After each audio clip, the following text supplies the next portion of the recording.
May mga tao kami dyan na gagawa at huwag mo na questionin. And whether you like it or not, we will operate and do not interfere. Baka madamay pa pamilya mo. Na lang po. Kaya nagbabase po tayo dito sa logbook. May blatter po kung sino ang totoong naglipat. Meron mo ba kayong copy nung order na itlipat sila sa memorandum? Doon sa Celda 6? Meron po kung sinong nag-transfer. Sino ang nagpirma? Ang ship commander po. So you mean to tell me and you mean to tell this committee, Mr. Chair, na kayo ang overall in charge, kayong superintendent, yung number 4 personnel ninyo, gagawa lang ng order without your knowledge, without your approval? Alam mo na natin yung bureaucracy natin ng gobyerno po. Meron po tayong nasa taas, meron pong mga middle management. Lahat po ng mga middle management, like for example, USEC, ASEC po, hindi po gumagawa ng memorandum order yan kung wala pong pahintulot ng secretary. Mas lalo na po sa inyo, na Bucor, because you are semi-military, hindi ho mangyayari po na magbibigay ng order, in this case, yung Robert Quinto, yung po yung deputy, yung ship commander na sinasabi ninyo, yung po ba ang tinutukoy ninyo? Sa Robert Quinto? Yes po, Your Honor, Mr. Chair. Kasi pag nakarating po sa akin yan, nakalagbok na po yan, after na po nung event. Nakalagbok Sandali. na po. Hindi yung event ang pinag-uusapan natin, Colonel Padilla. Ang pinag-uusapan natin, sino ang nag-utos, sino ang nag-order na ilipat yung 2 pumatay at yung namatay na 3 Chinese national. Yun yung pinag-uusapan natin, hindi ho yung insidente po ang pinag-uusapan natin. Naka-reflect po rito sa blatter. Sino po yung ship commander? Si Juan Villajos, ang ship commander. Buhay pa ba yung taong yun? Buhay pa po. Pero ayun sa nakalagay dito sa blatter, Wag ho natin pag-usapan po ang blatter, Mr. Chair. Yung blatter po, sa pulis po yan. Ang pinag-uusapan po natin yung order po. Yung blatter, iba ho yung dokumento ho yun ng pulis. Pag may krimen po na nangyari, doon po isasalaysay doon kung sino mga pumatay, sino ang namatay. Ang pinag-uusapan po natin dito, hindi blatter po. And that is not an acceptable document that will prove that you did not order the transfer. So yun lang po, Mr. Chair, isa na mga inconsistencies sa affidavit po or sa mga salaysay ni Colonel Padilla. So dito po tayo, sa salaysay po ninyo, sa paragraph 5, binanggit po ninyo na kayo ay nagkausap sa cellphone ni Colonel Ruyina Garma. Totoo po ba yun? Ito po ay sinumpang salaysayun ninyo. Kayo po ang naglagay po dito. Yes, Your Honor, Mr. Chair. But tulad ng sinabi ko, can I request... Sige, mamaya po, pupunta po tayo doon. It will be the committee who will decide on that. Pero nandito po tayo sa hearing and I'm given the floor, so I have to proceed with my interpellations. Ngayon po, ang tanong ko po sa inyo, paano nyo nakausap si Ruyina Garma? Meron ba kayong telepono? Telepon po through Jimmy Meron ho Fortaleza. kayong telephone number ni Colonel Ruyina Garma? Wala po. Through PDL Jimmy Fortaleza lang po. Okay, sa salaysay po ninyo, nakausap po ninyo si Colonel Garma through PDL Jimmy Fortaleza. Mr. Chair, I'd like to put it on record that the statement testimony of Colonel Padilla definitely corroborates with the affidavit of PDL Jimmy Fortaleza on paragraph 5 nung unang linggo ng Agosto 2016. Tinawagan ako ni Garma at sinabi sa akin, gusto niyang makausap si Superintendent Padilla.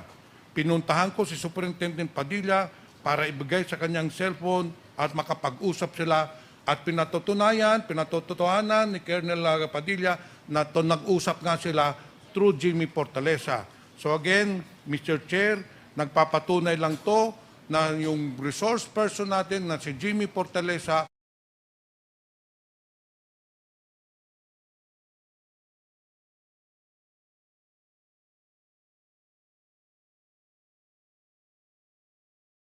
ay nagsasabi po ng totoo. Ngayon po, Mr. Chair, ang tanong ko po, Colonel Padilla, nung nag-usap na po kayo ni Colonel Rowena Garma, ano ho ang sinabi niya sa inyo? Yun pong nakalagay po sa aking affidavit. Akanay, Okay, babasahin ko po yung sinabi ni Garma. Sabi po ni Chief Garma, yung pong tawag ninyo, may mga tao kami dyan na gagawa at huwag mo na questionin. And whether you like it or not, we will operate and do not interfere. Baka madamay pa pamilya mo. Mag-cooperate ka na lang or mananagot ka sa amin. Ano ba yung plano nilang ipagawa? Naintindihan nyo ba? Kasi sinabi lang dito, meron kaming ipapagawa, meron kaming ipapa-operate. Ano ho ba ang pagkakaintindi nyo sa sinabi po ni Colonel Garma? tungkol po doon sa pag-eliminate ng 3 Chinese nationals. So sinabi niya, in short, Mr. Chair, ang sinabi po ni Garma, Colonel Padilla, na meron silang operations doon, ipapapatay nila yung 3 Chinese national. Hindi po ba? Yes, Your Honor, Mr. Chair. Okay. After noon po, pagkatapos inyo mag-usap ni Colonel Garma, sinabi niyo po kay Jimmy Fortaleza, sige, magkikita na lang kami ni Colonel Garma. Hindi po ba? Wala po akong matandaang sinabi kong ganun. Ang natandaan ko po, yung, kung ano yung nilagay ko sa aking affidavit, kasi during that time, talagang intense pressured na po ako kasi nangyari na yung sa Abuyog Leyte, yung prison facility rin po namin doon, na pinasok rin po ng mga operatives. So, Mr. Chair, ibig yun yung sabihin, Colonel Padilla, na hindi nyo kilala, hindi kayo nagkita, not even once ni Colonel Garma? Hindi po, kasi yung cellphone, hanggat maaari ayaw niyang makuha ko yung number niya. Kaya yung cellphone na binigay nila kay Jimmy Fortaleza ang ginagamit po. Ayaw pong ma-identify yung kanyang number.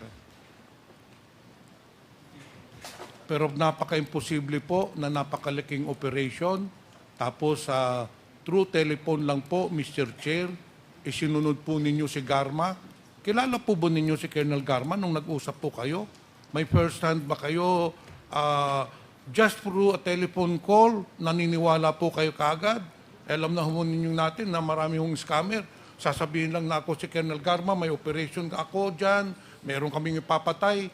Lalo na ito, ang order is may papapatay kami dyan na Chinese national, ay naniniwala kayo kaagad?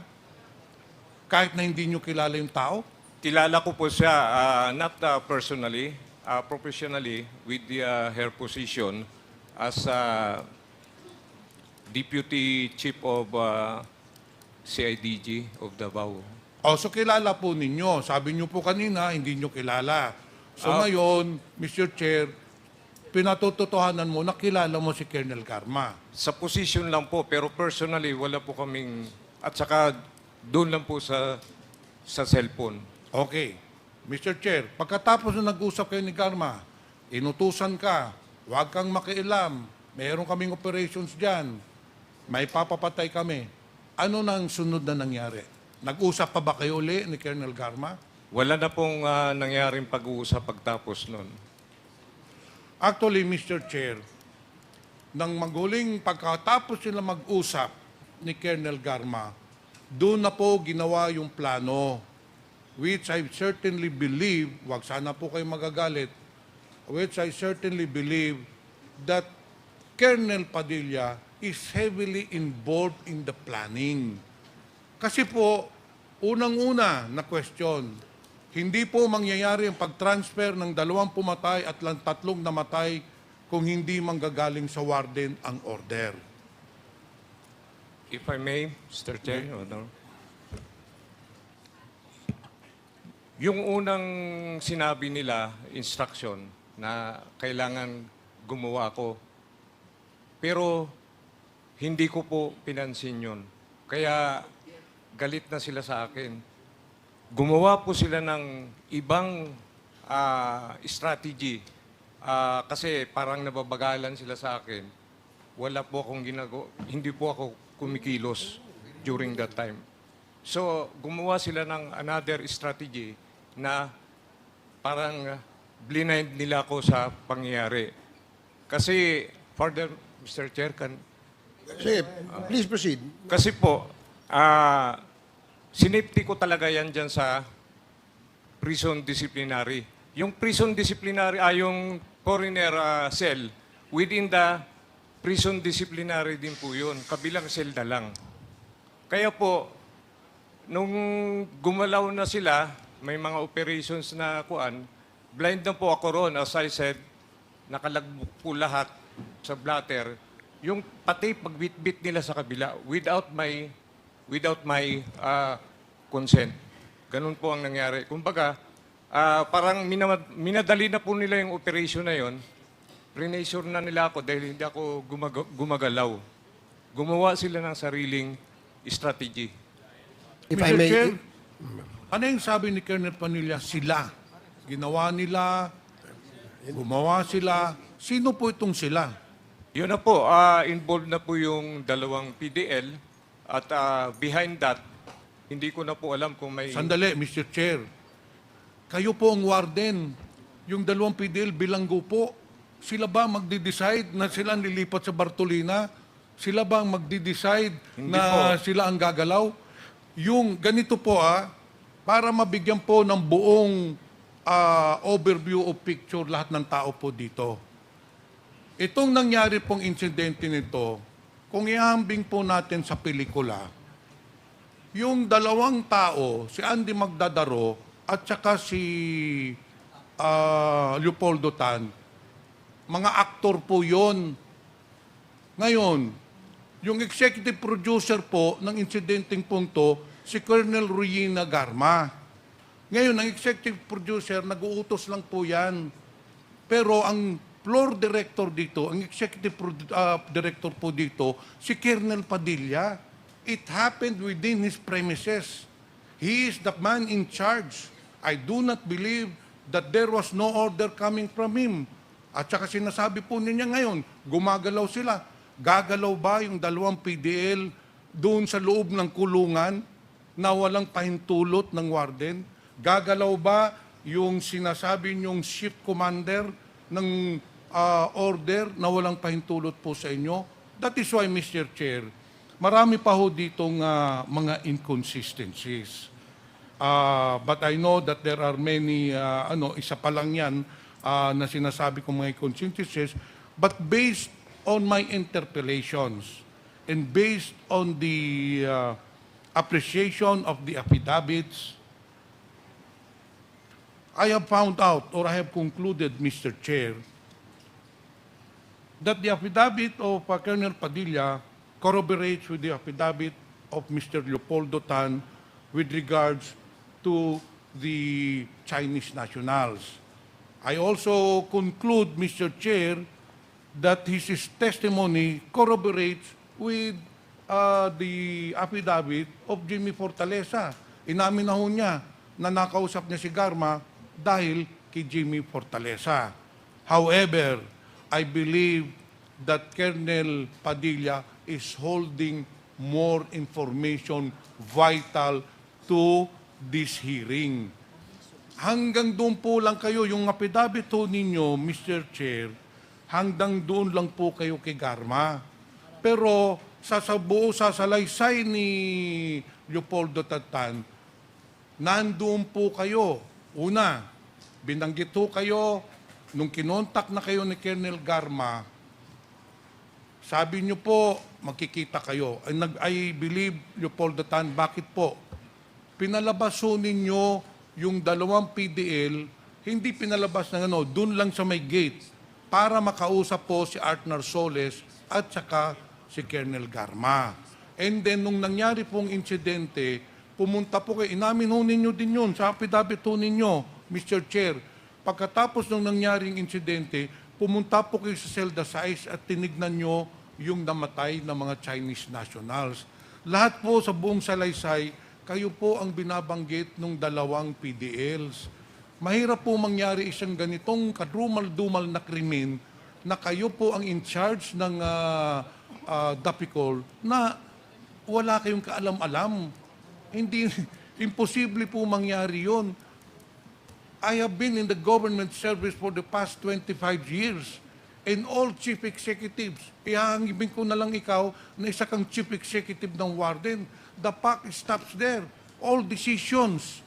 Kaya po kayo nilagay doon dahil kayo magsusupervise, magmamanage. Imposible ang manager, supervisor, hindi po alam ang nangyayari doon sa bilanggo. Therefore, Mr. Chair, I have come to a conclusion, but that is my opinion, that our resource person is lying to us, holding vital information. Marami ho pong inconsistencies doon sa affidavit po niya. Yun lang po, Mr. Chair. Thank you, Congressman Pimentel. The next to interpolate is Congressman Jay Konghun. You're recognized.